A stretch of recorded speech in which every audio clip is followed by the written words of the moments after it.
नमस्कार दोस्तों, आइए सुनते हैं सुभद्रा कुमारी चौहान की कहानी बियाह। दोस्तों, अगर कहानी अच्छी लगे तो वीडियो को लाइक और शेयर ज़रूर करें और चैनल को सब्सक्राइब करना बिल्कुल ना भूलें। तो आइए शुरू करते हैं आज की कहानी बियाह।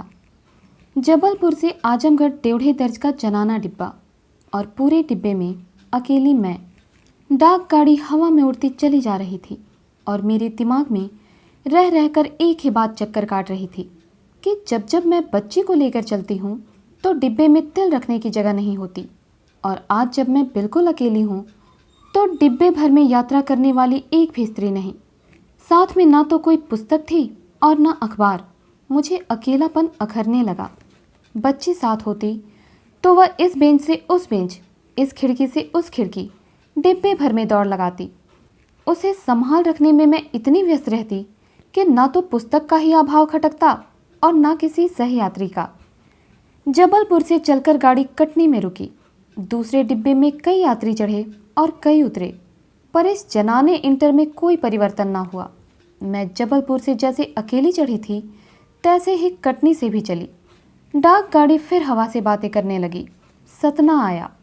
ट्रेन की गति कुछ धीमी पड़ी और मैं उठकर खिड़की के पास बैठ गई। देखा, एक छोटा सा बच्चा, लड़की या लड़का, प्लेटफॉर्म पर दौड़ा चला आ रहा है। उसके हाथों में पीतल की एक छोटी सी थाली थी। थाली में एक छोटी सी कटोरी, एक गिलास, और यह सब वह आरती उतारने की मुद्रा में पकड़े दौड़ रहा था। ट्रेन रुकी और वह बच्चा भी रुक गया, ठीक मेरे डिब्बे के सामने। तभी मैंने देखा कि एक कांस्टेबल और स्टेशन के 2-3 कर्मचारी उस बच्चे के विषय में कुछ कह रहे हैं। बच्चा उन्हीं के पास खड़ा था। जाने क्या सोचकर वह कांस्टेबल बच्चे को मेरे पास लाया और दरवाज़ा खोलकर डिब्बे में बिठा दिया। बच्चे को बिठाने के बाद वह मुझसे विनय भरे स्वर में बोला, बहन, आप ज़रा इस लड़की को इलाहाबाद में उतार देना। कई दिनों से यह स्टेशन आती है और कहती है कि इलाहाबाद जाना है। मैंने पूछा, पर यह बच्ची है किसकी?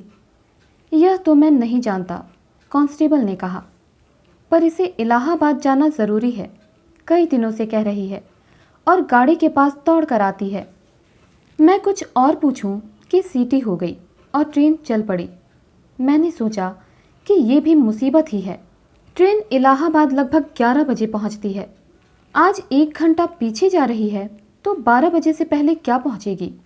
इलाहाबाद पहुंचते पहुंचते सो गई तो क्या इसे कोई लेने आएगा? और अगर कोई ना आया तो किसे सौंपूंगी इसे?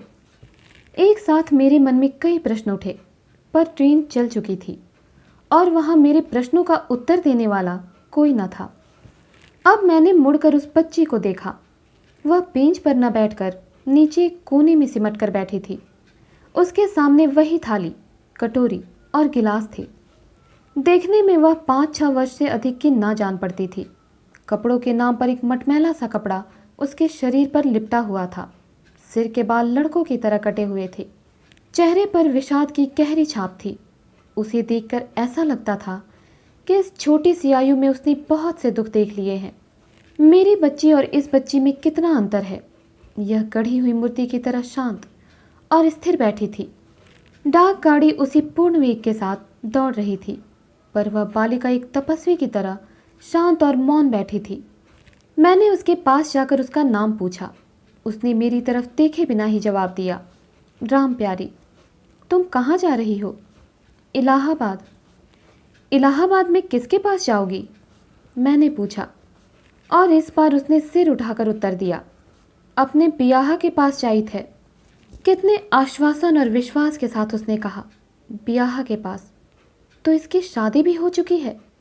मैंने पूछा, तो तुम्हारे माँ बाप कहाँ हैं? मरी गए। उसी विकार रहित स्वर में उसने कहा, मरे हुए कितने दिन हुए और तुम्हारा कोई नहीं है? ढेर दिन अस्पताल में रहने के बाद वहीं मरी गए। हमारा ब्याह इलाहाबाद में है। और यह थाली, कटोरी, गिलास कहाँ से लेकर आई हो? अपने घर से लेकर आई हूँ। ब्याह के घर लेकर जा रही हूँ। मैंने सोचा, यह बच्ची जिसके माँ बाप के मरने के बाद इसके ब्याह ने कोई खोज खबर ना ली, उसे बियाह को खोजने यह कितने विश्वास के साथ निकली है। मैंने फिर पूछा, इलाहाबाद में तुम्हारा बियाह कहाँ रहता है? उसने फिर वही सादा सा उत्तर दिया, वही इलाहाबाद में।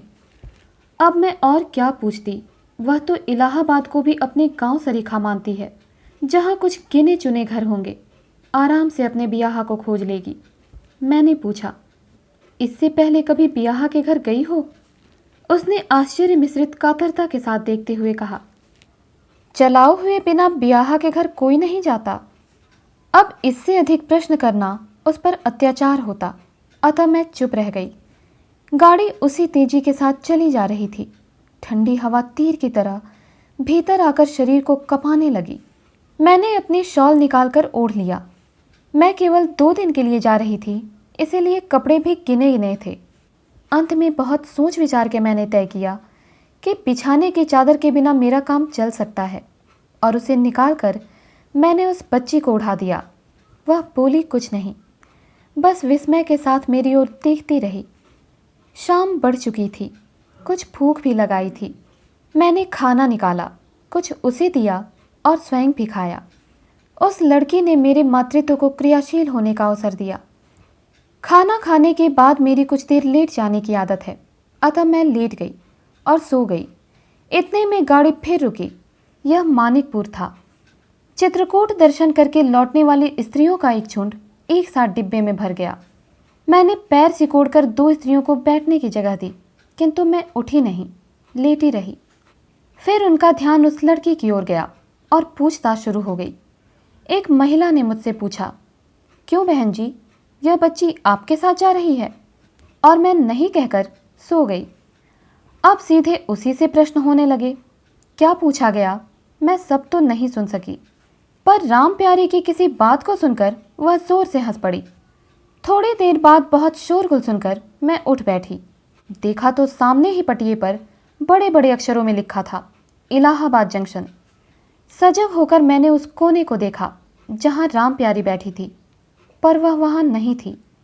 मेरी चादर समेटकर पैताने रखकर राम प्यारी अपने बियाहे को ढूंढने चली गई। सामने प्लेटफॉर्म पर जहां चित्रकूट के दर्शन का पुण्य लाभ करके लौटने वाली स्त्रियों का समूह खड़ा था और जिनसे बिना टिकट के यात्रा करने के कारण टिकट जांचने वाली महिला डबल किराए के लिए उलझ रही थी, मैंने देखा राम प्यारी कटोरी, गिलास और थाली को आरती की मुद्रा में पकड़े खड़ी है। उन स्त्रियों के साथ वह भी रोक ली गई थी। उन स्त्रियों के यह कहने पर कि वह लड़की उनके साथ नहीं है, टिकट जांचने वाली महिला ने राम प्यारी से पूछा, क्यों छोकरी, तू कहाँ जाएगी, कहाँ से आई है? और राम प्यारी का उत्तर था, घर ते आई इतलाग है, अपने बियाह के घर जाब। और वह आगे बढ़ गई। मैं देखती रह गई। जंक्शन का कोलाहल उसी प्रकार हो रहा था, पर मेरे कानों में राम प्यारी का स्वर गूंज रहा था, बियाह के घर जाब। तो दोस्तों, उम्मीद करती हूँ कहानी आपको पसंद आई होगी। इसी प्रकार की और कहानियों के लिए हमारे साथ जुड़े रहें। मिलती हूँ अगली कहानी के साथ, तब तक के लिए धन्यवाद।